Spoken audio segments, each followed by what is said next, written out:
All right, we are being recorded right now. Let's get started.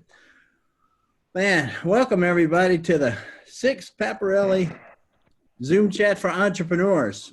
Thanks for coming and to share and to serve each other. I'm going to mute everybody just here for a second. Let's see. Today is day 44 of the United States of America being shut down. 26 million people are unemployed. And that's as of last week. The economy is restarting state by state, city by city. And I can see, I was out a little yesterday, people are beginning to slowly venture out, it seems, but not a whole lot. You know, so I'm really wondering, when will we start spending money like we did 6 weeks ago? And that's something that we'll talk about maybe next week. You know, this Paparelli Zoom chat is really an interactive forum for entrepreneurs to discuss their issues and opportunities and share their views and decisions. And that's why we get together on the calls. So please use this forum to listen and to learn, and most importantly, also to share. You know, we're really here to help each other on the topic of the day. You know, together, I really do believe that we are stronger. I've added a resources tab to paparelli.com.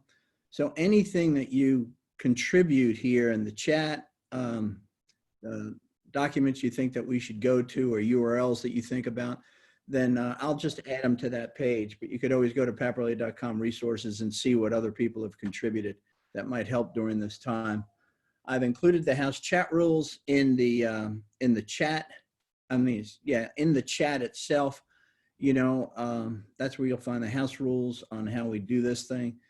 You know, take a look there. But also, if you got any questions, you know, put them in the chat, you know, if they don't fall within the stream of the conversation that we have, and maybe we'll have enough time to get back to them. Today, we're going to talk about the PPP.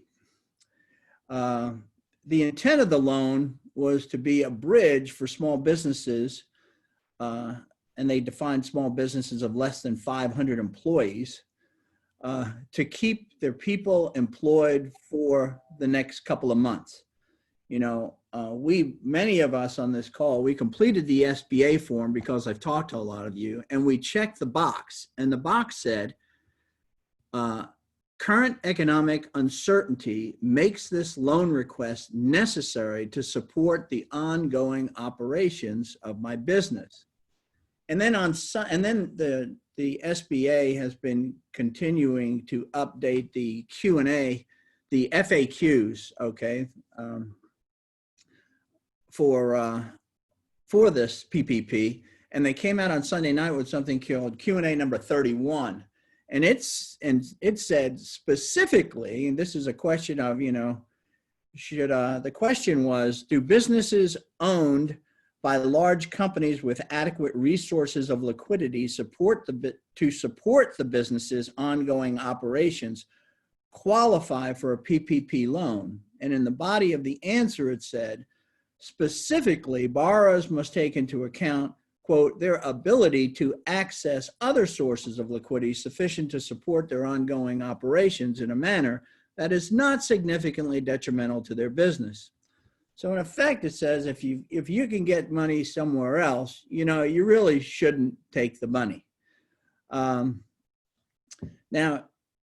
we checked the box, and now we have the money. You know, the question I see with some entrepreneurs that I'm talking to is, and do I keep it or do I give it back? You know, am I doing the right thing? What are we, you know, and so what should we do and why? And they wonder what other people are doing, which is why I decided to have this topic for this call. The thought of the day I always have from the Bible is, the heart is deceitful above all things and beyond cure. Who can understand it? That's from the Old Testament, Jeremiah 17. There's a secular version to this, which I heard from somebody who's on this call, a friend of mine, who said, just like there are no atheists in foxholes, there are no capitalists in pandemics, which I thought was great. So I asked to get us kicked off. Hopefully I got my friend Robert Dumas on this call. Robert, are you around? If you would unmute yourself. I am here. Oh, that's great. Thanks, Robert. So I asked Robert. Robert and I have known each other for, oh my gosh, I guess it's been 25 years, Robert. Just But about. Robert is the founder of Tax Connect, and Tax Connect is the premier full-service sales tax compliance solution serving the middle market and above, up to large companies, and they do it nationally. He's growing very rapidly, and he's very profitable. He applied for and he's received the PPP money.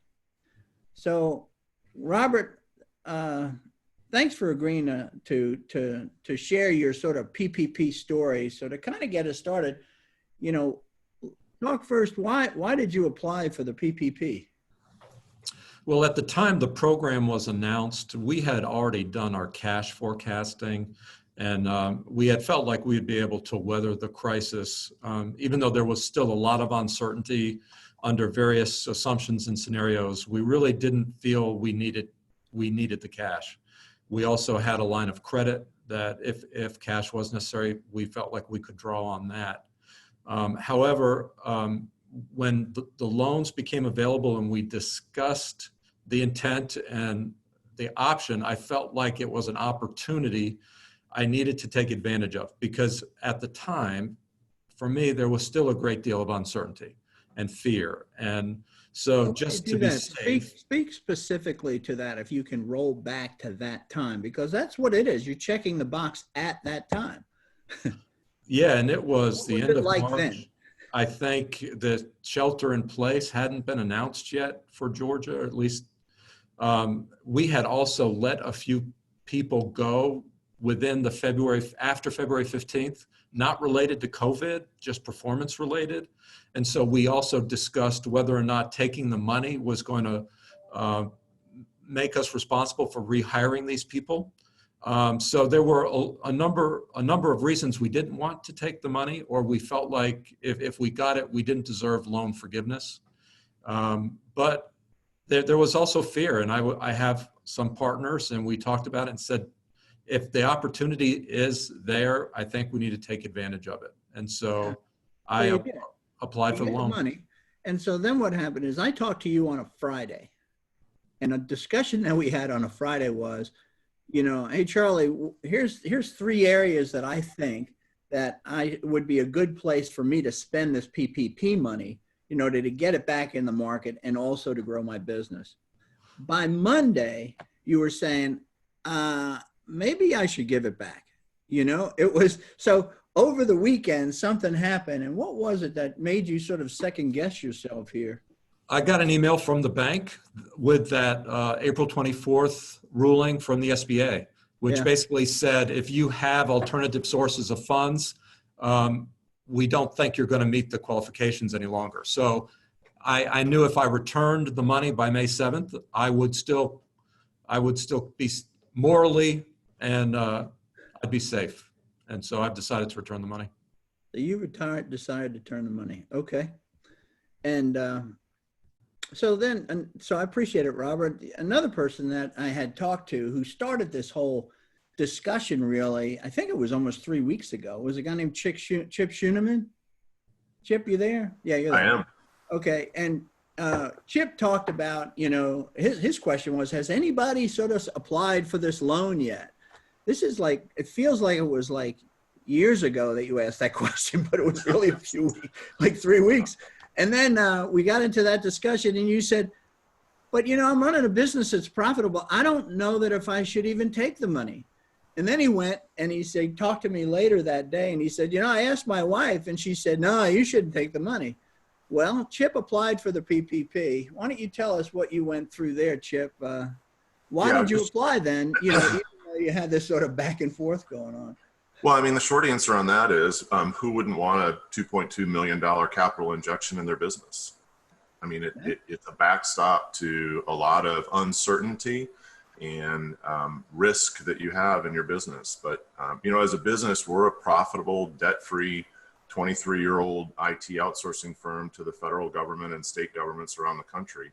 I mean, the weird thing is the government pays us to provide them services. And our team is 100% operational and has been. In fact, we hired 6 people in April alone. And we did submit our application on that Monday, April 6th, and we were funded by the 10th, April 10th. We signed and certified all 7 kind of good faith certifications, including the current, the one about current economic uncertainty and the necessity of the loan. And Well, go back to that. Go back to that time again. That's a really important time when you check the box, because they're asking you when you check they're asking you at the moment you're about to check the box. So what was going through your head at the time about the uncertainty that you had? Because Robert, go back to Robert, he had uncertainty then, but things, when he checked the box, yet later, it sort of cleared itself up a bit as he's got a little bit more visibility going forward. Yet he's still thinking about, it's sort of like questioning again that checking of the box. So what was your uncertainty? Well, I think there's 2 things. One is, we meet as an executive leadership team every week, and we review our KPIs and objectives and talk about issues. We spend a full 90 minutes together, and 45 minutes of that is just reviewing and solving issues.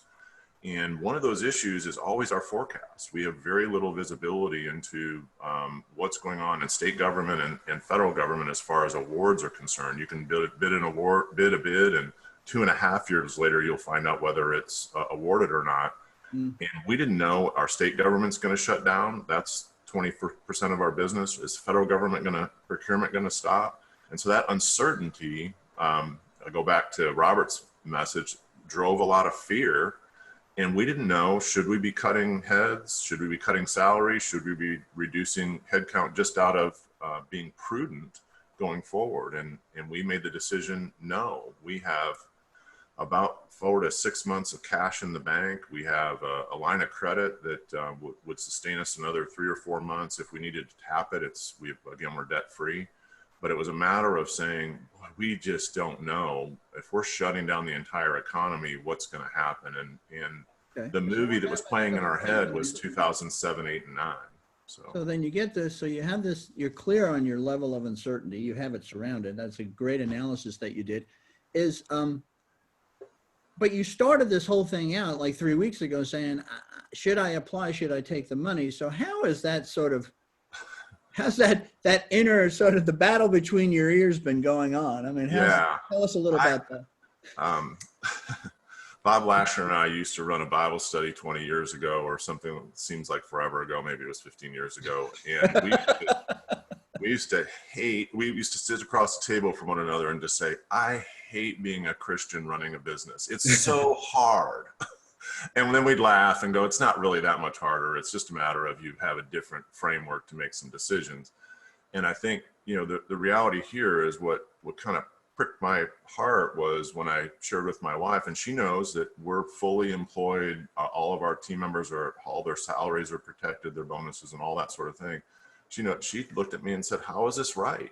How is this right? A firm that's fully operational, just hired 6 people, is taking this money. And are you jeopardizing other businesses from that actually need it, like our restaurants and other folks that actually need it? Are you jeopardizing their ability to sustain their business and keep people employed? And that bothered me. I mean, I love my wife. I won't say she bothers me, but she kind of pokes me in the eye every once in a while. And that was one of those things like, so what do you do? What do you do with that after the poke in the eye? What did you get? What happened? 29 years, you can't strangle her. I'm not talking about what you did to her. I'm just away. Now it's on you, right? Yeah. Yeah. I mean, you were stupid enough to ask her. She told you, all right? So yeah. So again, as I shared with you, just from a context standpoint, we have a 90-minute executive leadership team meeting every Monday, and 45 minutes of that is all about issues. So I added that to our ongoing issues list and made it priority 1. We need to have this conversation about the morality, the heart of this issue, and the head of this issue. Did you have the discussion? We had the discussion this last Monday. It did not get solved. So it was a 45-minute conversation about, have we talked to our CPA? Yes. He said, do not return those funds.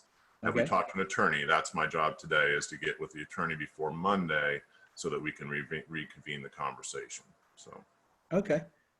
So it was. We're undecided at this point. But there seemed, even in that call, there seemed to be a tension. Oh, Without question, yeah. Was the tension all because of you and your wife, or was there tension among the other people, the other members of the executive team? No, there are some folks that are saying, hey, I see the moral issue, but I'm not seeing the penalty of what's the penalty of going through an audit. We'll just return the money. Our intent is if we have to return the money, we'll return the money and take the $30,000 or $40,000 in interest we'll earn in our money market account and either use it in the business or give it away to charity. And that was my suggestion, is return the money and use the interest. Well, thanks, Chip. I appreciate you sharing. Is there anybody else that has applied for and has received the PPP on the call? Charlie, I'd just like to say one more thing. One of the things that influenced me was since I got the money, I've heard and read a couple of stories about people that have taken the money that probably shouldn't. And that influenced me. I didn't want to be one of those. This is like the Shake Shack guys, those kind of things? Yeah, okay. Yeah. I mean, and I think they did the right thing, but I think there's a lot of potential abuse with this. And how about the LA Lakers taking it? Did that? They took it? They took 4.6 million and they're returning it too. Yeah. Yeah. I didn't want to be part of the abuse. Okay. So. Charlie, we got the money and it was funded last Friday, but we're using it more. It's kind of like this. We work with a lot of automobile dealers. So as you all know, their business has been cut by 60 to 80%. So we're basically just letting it sit there and use it as insurance, for lack of a better word, to make sure that our employees get paid and that we can move forward. And hopefully when this thing is over, things will pick up. That's what we're holding and hoping the money for. We're not using it for anything else. So that's our immediate Hey, Darren, let me ask you this. Has your level of uncertainty, I keep bringing back, I did Robert and Chip, I brought them back to that point when they applied for the loan. Mm-hmm. What was their view right then? Has your level of uncertainty changed from then when you applied for the loan to now, which is probably 3 weeks later? I mean, for lack of a better word, it's with our industry, it's like now we have a safety net, okay, for the next 3 to 6 months that we can operate, because the majority, 80% of our business is tied to automobile dealers and it's gone. So, they're the first ones to cut, and they cut advertising, marketing, and events, promotions. And that's, by the way, folks, that's what Darren does. He works there. He's their advertising and events coordinator. He creates these events and advertising for these automobile dealers. Yeah. So your revenue just basically just dried up. Oh, it went down by 80%. So, the loan has helped us. Now, I know a lot of other groups my size wasn't able to get the money, but you've got to be as aggressive. It seems to me like you were dead center on what the original intent of this PPP was really all about. So I appreciate you sharing that. That's really good. Yeah. Anybody else? So you're not, certainly, Darren, you're not going to be giving it back. No, and you'll take any audit they throw at you, right? I got it. All right. Anybody else? Hey, Charlie, we just got approved for the PPP loan.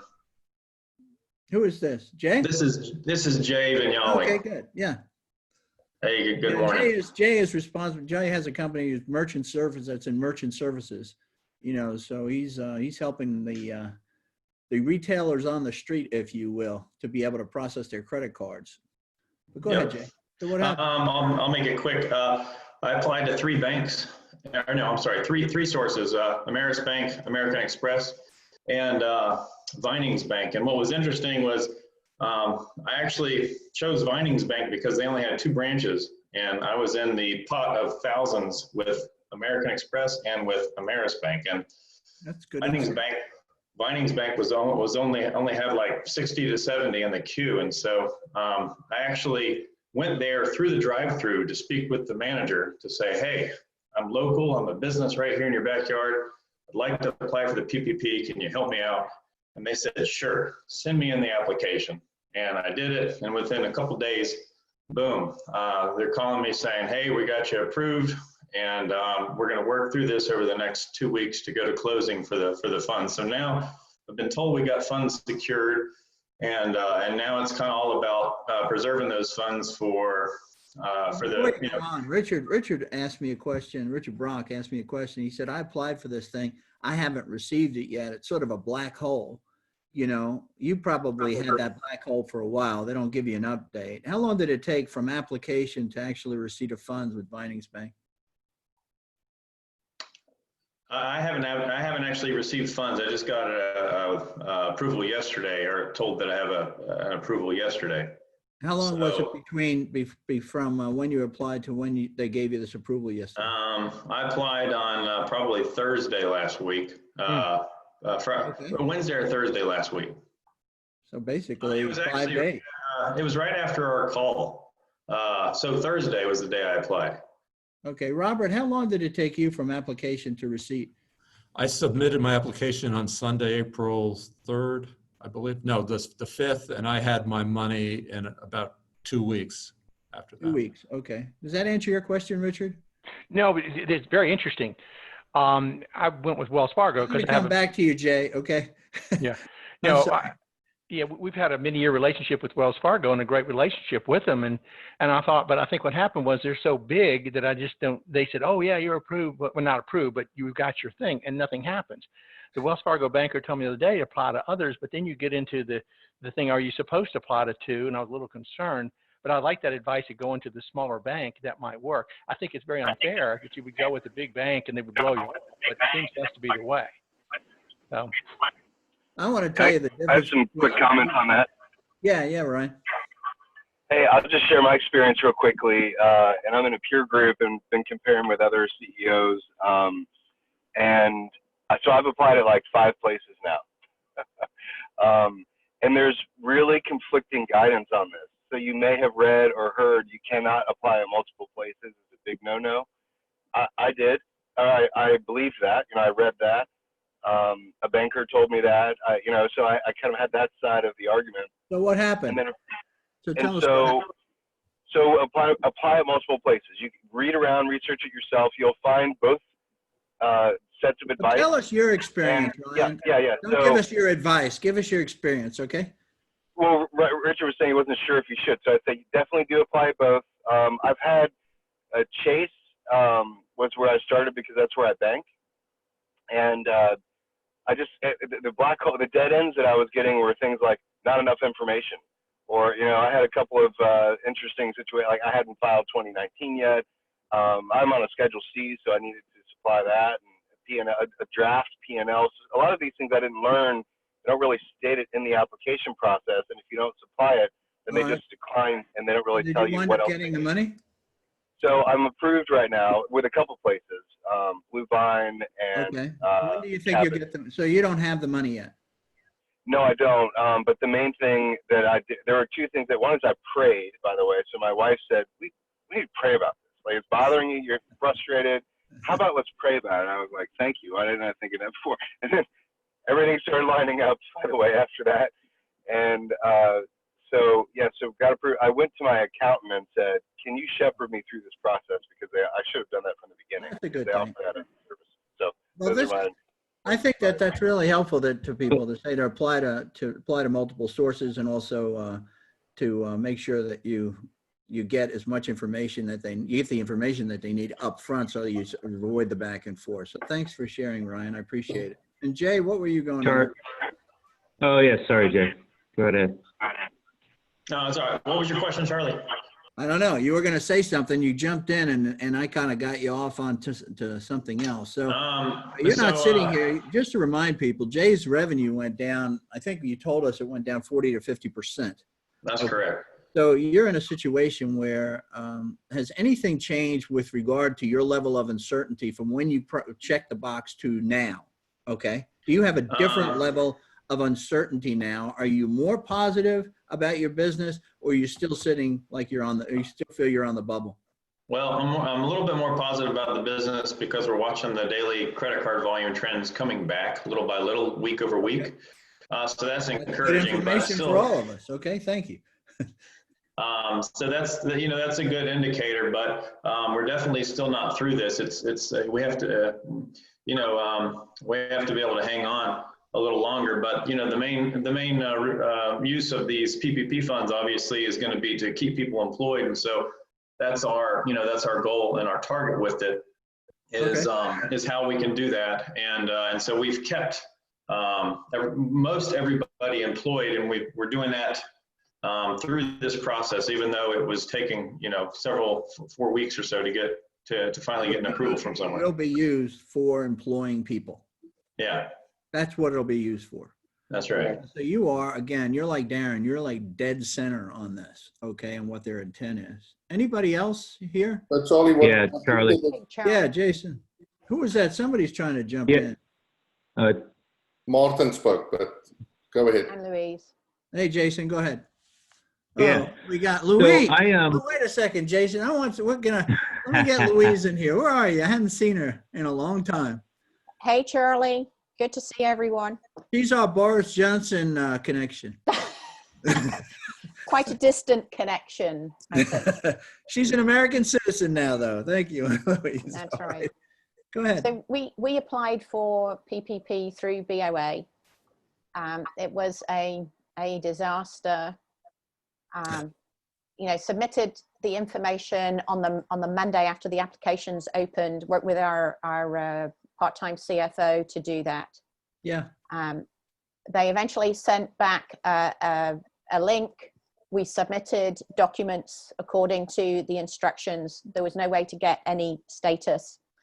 On that Friday, I then had a call from a loan officer at BOA verifying information. She said everything was good. And then on the, I think the Monday, I got an email saying we need additional information. Go to the website, click I'm ready, and enter additional information. There was no I'm ready. So you know me, I'm a geek. My husband is a geek. We tried Mac, we tried a Windows machine, we tried 4 browsers, and there was no way to submit the information. So we went back to the company that's written our Series A term sheet, which hasn't closed and cannot close because we've had an investor drop out. And they ran us through a bank that they have connections with. Okay. But we resubmitted, so we did the 2 submissions, having avoided doing that because the advice not to do it, and BOA telling me the money wasn't running out when I knew from Advantage that it was. And I applied that Wednesday night, and they accepted our application 5 minutes before the money ran out, and therefore we didn't get through E-Tran. I got it. Okay. But we completed underwriting with them. And so they submitted, and yesterday I got a response back. So I have an E-Tran number, and what the bank told me, so these are people who are sitting there processing the loans. Jay, once you've got an E-Tran number, it's the law that you will be funded within 10 days. The SBA now has to fund you within 10 days from when you get your E-Tran. So I wanted to jump in and share that information for anyone else who gets an E-Tran number. You're good. Tell me this. What was your level of uncertainty when you checked the box? You said that you were just about to receive a Series A. So we signed a Series A term sheet on April 1st. Yeah. Good timing. Well, no, good timing would have been before, so we could have actually got the docs done and the cash in the door. But still, still thankful for that. But one of the investors that we were counting on to join the round to get to the minimum, once we went back and said it's signed, they said we're out. And so at this point, I have 1.6 lined up for 2 million minimum required to close on a possible 3.5 million round. Oh my gosh. So I have adequate. Went through the roof when that guy backed out. Absolutely. Yeah, yeah. Absolutely. And we are. Yesterday, I banked a check for nearly 200K. At that point, our credit card was within $100 of our cash in the bank. So my ability to continue to pay people was in great uncertainty. We had a board meeting last week where the potential Series A investor, who is a note holder, threatened to call the note and declare bankruptcy, seize the assets, dump all the other investors. So Thursday was kind of an interesting day to have bankruptcy threatened. That's a rough and tumble investor that you got there. There you go. Yes, and through right. all of this, I know God is going to show up and show out. All right. And so the really interesting possibility for me is the longer they wait, the more likely we are to be able to turn down their money. Right? They're delaying because they want to see more investors come in. And last night I got an email out of the blue from the Alaska Department of Corrections saying, we've just got a grant. Can we buy your software? Okay, so this is, she sells to these Department of I sell to Corrections state around all government like different states. somebody else sells to government. And Well, I have we plenty of appreciate it. documentation of customers saying, we can't talk to you now. We're delaying everything until after COVID. We were going to get Mississippi launched in May. We can't do it now. Okay. Well, your prayers are Oklahoma. answered. That's what it looks like. And so that's really good news. I appreciate you sharing this. That was very helpful about the Intran number and all that. And 10 days, they have to fund you in 10 days. Well, I hope your round closes too. That'll be the way to go. And Jason, what did you have? Thank you.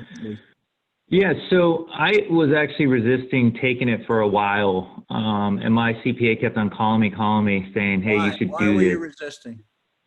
You know, because we really hadn't been impacted, right? And so we had cash in the bank.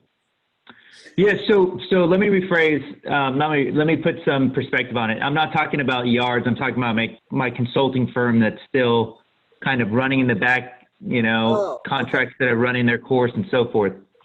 So, but, you know, and speaking to her, she said, you got to do this, you got to do this. So on the 13th, we had a phone call. On the 14th, I filled out the application in the morning, sent it to my CPA. They had a relationship with, given what you just told me as a prelude to this, so when you had to check that box of your economic uncertainty going forward, what were your thoughts going through your head then? Yeah, so we do have, I have one last employee with a contract out there, and that client already furloughs every holiday 1 extra day. And so they're always having financial issues. They're always paying late. Okay. And my CPA said, look, what happens if now they decide to furlough for a month or whatever it is? And, you know, I'm responsible for that employee. He's an old Marine. I like the guy a lot. And last thing I want to do is have to lay him off, right? So in a conversation with knowing the customer and a conversation with your CPA, it put enough doubt in your head to say, I feel good about checking the box.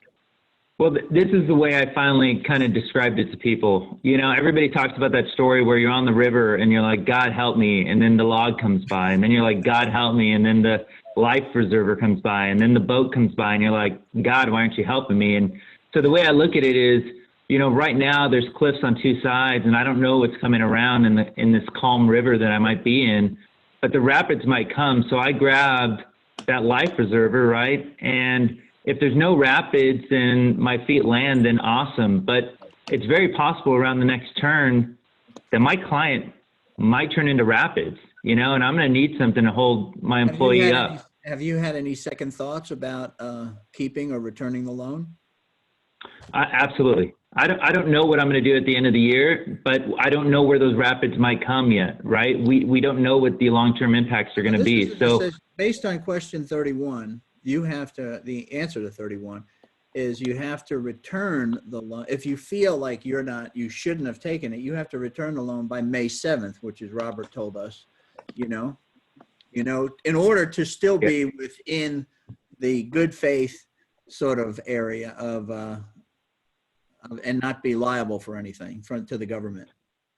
Yeah. Well, I mean, again, if I have to return it in December with a 1%, you know, interest or something that I have to pay off or whatever, I'm not that worried about it. Okay. You know, the cool story is, so on the 14th, I filled out the application in the morning. At 1 p.m., my CPA asked me a question on our tech company. And so they submitted it. And 2 hours later, I got an email from the president of the bank saying, you're approved, the money will be wired in your account on Friday. So they ran out of money on Wednesday. The 14th was a Tuesday. So it only took 2 hours to get approved and the money set up to get wired. And then I got the money, you know, that Friday in the bank. Gee, that's incredible. Is yeah, like this bank manager, is he like your brother or something? You know, my CPA is out of Montana, and this is a really small bank. I actually shared the bank with a couple people last week because there was a chat going on in the Zoom chat. So I sent their link, and yeah, I mean, just it was. You go back to what Jay said, you know, and that's a sort of a crack in the code on this a little bit on how to get some action is to go to the small banks, not the big banks. That seems to be the case, unless like Robert, I know that Robert and Chip had they already had a relationship with the bank. So I think that that's true. Is it not, Robert? Yeah, it's true. Okay. He said, yeah, it's true. Yeah. You had a line of credit set up with them, and so did Chip. And so you already had everything filled out and all the documents already submitted in effect. That's right. Yeah, that's correct. Ours was 4 days, so. Yeah, see, that's quick. Yeah, Okay. Charlie, it's going to be very interesting how this is evaluated when they do some kind of an audit, because you make the decision on a given period of time. Then supposedly if it's under 2 million or over 2 million, and then someone said over 150, then they will audit you. But if you then have success in the rest of the year, does that then validate that you shouldn't have taken the loan? So that's kind of a difficult thing. How are they going to audit to see if that was a legitimate decision? The other issue that it did for me was we applied immediately, got board approval on it. We're a nonprofit, but we haven't received it in the first one. But we were approved, but they told us there's no money. But I had to make a decision. Was I going to go with what you called last time the recession or the depression budget? And we all fear that the depression budget may be a reality. Well, because of PPP, we postponed the employee decision. Okay. So that we could use the money. So we would have been tempted the whole time to cut salaries or to cut people. But this gave us, and I think this is what the government wanted, the ability to postpone some employee decisions. No, that's good. But again, no success yet. We went with Chase, and I was told by the professional people that did this for us, there were thousands of applications. Our agent said about 50% of the applications went through. Okay. There was, thanks, Martin. I appreciate that. There was, what was I going to say? I was talking to one of my advisors, and he made a comment. He said, you know, that the box that we checked, you know, it's a totally subjective uncertainty. Okay. It doesn't say you've got to meet these 4 or 5 sort of conditions in order for you to prove you're uncertain about the future. It's just subjective. So it's going to be very, very difficult based on what they put in place to kind of come back on something like that. Anybody else want to share? Hey, Charlie. Hey, Seth, how you doing? I'm doing well, and I know Martin. So I appreciate the fact that Martin, you've got the opportunity to keep your people on. We depend a lot in our nonprofit on travel, and so we had to basically furlough 70 people and use the $1 million+ that we're receiving today to help them to survive for the next 4 or 5 months. And there's not going to be any revenue that's going to be coming in. And so for us, it's just a question of waiting to see if in the depression that we forecast, there's going to be a pivot that will allow us to basically stay in business, at least with one element of our revenue stream. Okay. So it's a lot of. So you're using it, but you're using it as intended is what's happening here. Absolutely, yeah. It's actually going to the people that it needs to help who wouldn't have jobs, people that we're trying to get jobs for in other businesses. Okay, that's great. Thanks, Seth. I appreciate that. What else do we got? Do we have anybody else that's sort of in a Roberts camp, you know, that sit here and says, you know, I've kind of reviewed this thing. I'm looking at looking forward at I was a little unsure in whether I should actually apply for it.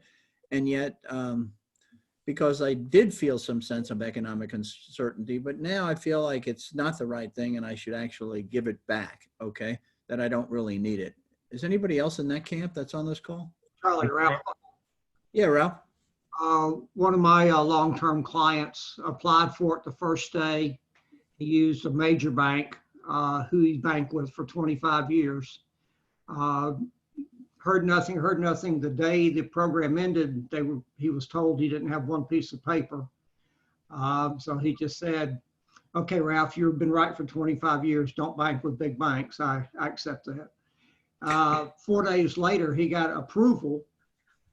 And 2 days later, he got funded. And he says, what I do now, I now have the money in my bank, but I've never signed a loan agreement.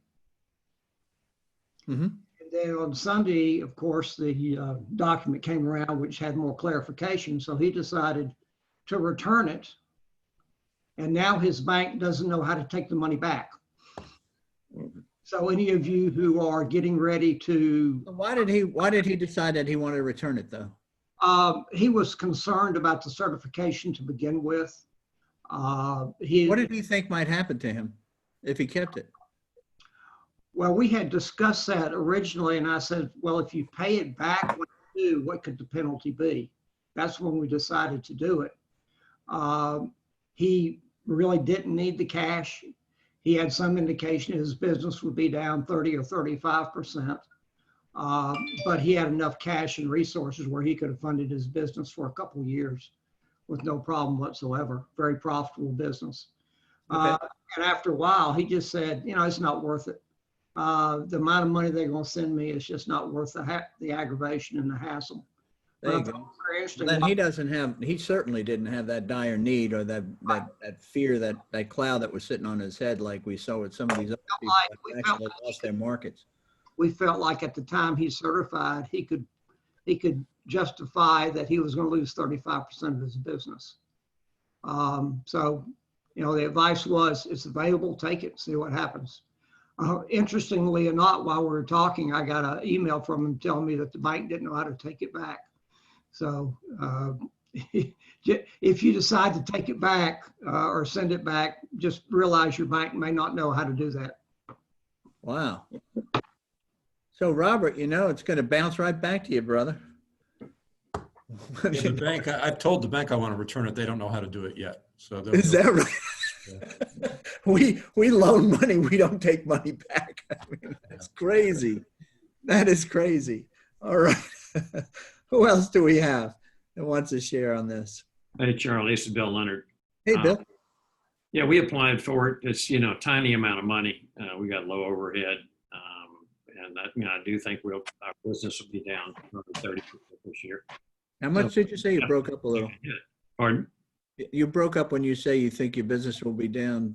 Yeah, I expect our business will be down 30% this year. 30%. Okay.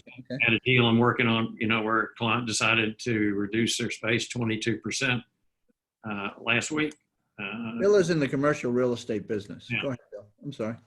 I mean, that was 70% of the PPP loan right there. So there's no problem justifying it, except for the fact that we're conservative, we have cash, and when the ruling came out or the interpretation came out about if you have other sources, it really made me start thinking.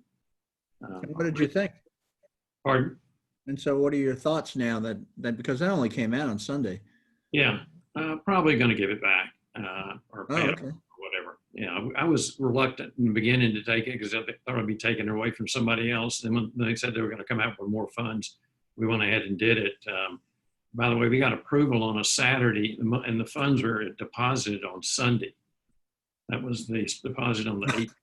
Yeah, that was after we were told that they would run out of money. So, but we're probably going to give it back.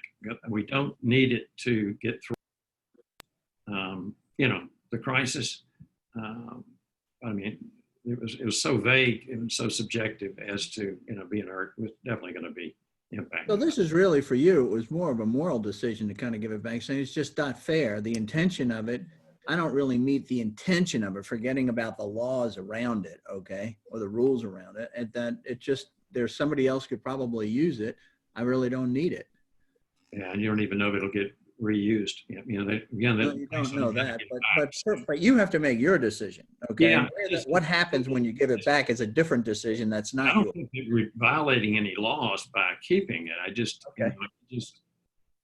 You don't want to tangle with the government. I mean, they can interpret it any way they want to 5 years from now. So it's just not working. Okay. That makes sense. Thanks, Bill. Appreciate that. That's helpful.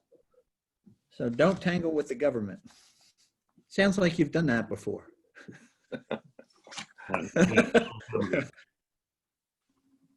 Hey, Ben, do you know anybody that's been any of this discussion going on with any of your MMM clients out there? Yes, I've had quite a few of them get the PPP money, and I can guarantee you they all need it, and there's no moral question about whether to check the box. And Okay. But no two cases are alike. They've gone to big banks, small banks. They've gotten the money right away. They've gotten the money 2 weeks later. Sometimes it just mysteriously appears in their account without any notice or email, and it's just a circus out there. And so I'm About MMM, did they apply for it? I am not privy to that information. I don't think so. Because I've how many suggested employees? How many employees they have? 330. Yeah, so they fit the below 500 deal. So you don't know if they applied. No, they'd be eligible, I think. I know some law firms have applied and have gotten funded. So that's, I don't know if they need to or not, but again, I'm not privy to the financial information. I will say one last thing. I think on the uncertainty question, I think if anything, I know you're about on time here. I think the uncertainty is probably getting worse now just because we don't know what's going to happen as the restrictions are lifted and people get out running around and going to restaurants and all that. We may have a big rebound in this virus, and the next shutdown would be potentially much worse. So if anything, I would say the world is a little bit more uncertain today than it was last week. Well, that's interesting. That is interesting. Well, thank you all for coming today. And I also want to thank, well, I have to close the call. Sorry, we're past our time here. So sorry about that. But we have, I want to thank Robert Dumas and Chip Schuneman for having conversations with me and preparing for this call so that we kept that on track. You did a great job, and thank you very much. So just a summary, I think if you keep the PPP, then you need to spend it on your business. That's one thing, because I've heard some other guys that say, we're really, I heard about other people that say, this has just been a windfall. This is going to be the best year we ever had because the government just gave us a ton of money. We're going to have a great distribution at the end of the year. I don't think that meets intent, but that's a personal judgment. Second thing I want you to walk away with is take the time right now to document why you applied for the PPP. Go back to that moment when you check the box, replay it, document it, not only in just story form, but also as a forecast on what you were thinking would happen to your business. I do recommend that you talk to your lawyer and your CPA about the risk, if any, associated with retaining the PPP. I am not a lawyer. This was a discussion among entrepreneurs. What you do is between you and your professional advisors. Lastly, stay on top of your cash. This is, as an entrepreneur, that's what we have to do. As a leader of a small business, stay on top of your cash. Involve your investors, your lines of credit, the PPP, your accounts receivable, everything. Anything has to do with cash. Cash is king. And I know that we're going to get through this. I know you will get through this. Be a learning organization. Decide fast and move even faster. And those are the people who will get through this successfully, I believe. That's what I've seen in the past. Next week, I really want to talk about, so how do we get back to business? What's this, now that we're all dispersed, at some point we need to get back. And I know we're all starting to think about plans on how we might do that, but we want to get back so that people start buying from us at the same velocity that they did in the past. If you have an issue that's facing you that you think we should discuss, please share it with me. If you come early to catch up with people, I'll be on the call 15 minutes early. Invite some other people to join us. You guys have been great. Like I say, together we're a lot stronger. And know that I'm praying for you all. Thank you so much for attending this. Thanks, Charlie. Yeah, thank you so much. Take care, guys. Bye, y'all. Bye-bye. Goodbye.